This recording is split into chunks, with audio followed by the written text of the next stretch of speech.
Now, Pittsburgh's best sports show is about to begin. Call us or tweet us. We got things to talk about on the Allegheny Health Network Nightly Sports Call.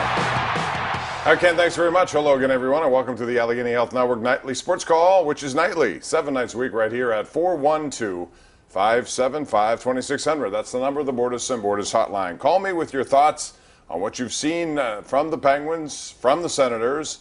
The Pirates were winners today, and also the Steelers making news. Let's begin with the Penguins, because today they went through a workout in Ottawa. A lot of guys did not skate. Brian Rust, Patrick Hornquist skated on their own before practice, and that doesn't bode necessarily well. Justin Schultz didn't skate at all, and you wonder what that means. Will he play tomorrow? Can he play tomorrow? You'd like to get as much back as you can, because quite frankly, the injuries have riddled the Penguins at this point.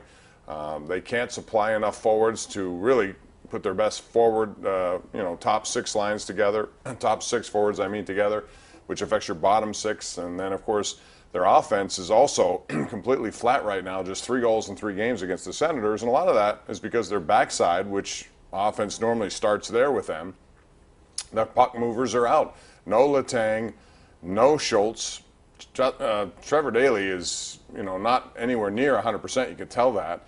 So they're challenged that way, and Ottawa's taking advantage of them. The Penguins are getting shots, but they're most of them coming from the perimeter, the ones they get in front.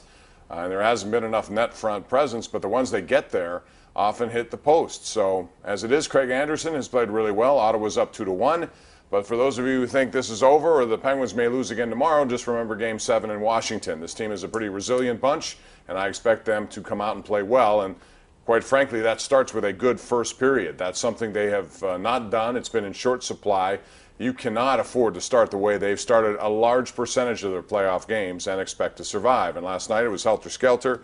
12 minutes of the game, this one was pretty much over at 4-0. Fleury run, Murray in.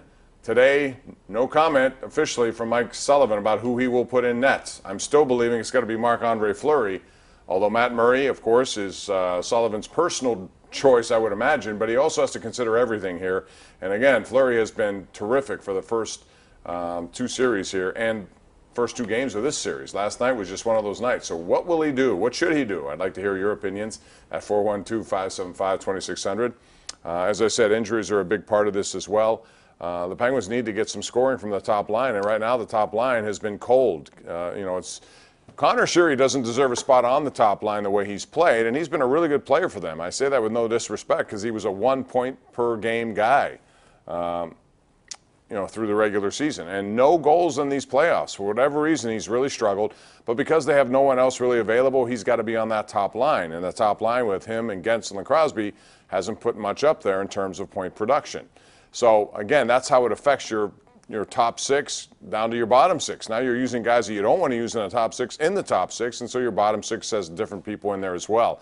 It's just it's a domino effect, and it's hurt the Penguins, quite frankly, over the 3 games in this series, even though they've won 1 and lost 2. So tomorrow, a very big game. I'd like to hear your take on this one. Tonight, it's Nashville looking to go up 3-1. However, Johnny Whitehall, John Gibson, has been outstanding tonight. It's 2-1 very late in that game as Anaheim looks to even the series at 2 games apiece. Also today, the Pirates got good news and they got some bad news. And the bad news was Jung Ho Kang once again denied his appeal in South Korea, so he's not going anywhere, at least for now. You wonder when if ever he'll be back here this year. It could be the whole season, but they're pretty tough on drunk driving in South Korea, and I applaud them for that. But at the same time, it's an issue of getting him back in here. And, honestly, when he comes here, he shouldn't be on the roads ever, given what he's gone through over there. So we'll see what happens. But even without Kang, even without Marte and no Polanco, think about that. The Pirates still scored 10 today, and they took 2 of 3 from the National League's best team, at least record-wise, the Washington Nationals. They won today and gave a lot of support for Tyler Glasnow. It's funny how many runs Glasnow gets when he starts. He's almost 7 a game on average, whereas Garrett Cole, who's had 7 consecutive games with 2 runs or less, he doesn't get hardly any offensive support. Cole would be a 6-game, 7-game winner if he had the kind of offensive support that Glasnow gets. But the Pirates took 2 of 3. It's a hard team to figure because they also took 2 of 3 earlier this year from the New York Yankees, a real good team in the American League, and now this team. And they've struggled at times with other teams. But again, the roster right now is incomplete, and that's what you get. So tomorrow, the Philadelphia Phillies will be in town. So we have a lot to get into. It's 412-575-2600. I'll take those calls when I come back from this commercial break.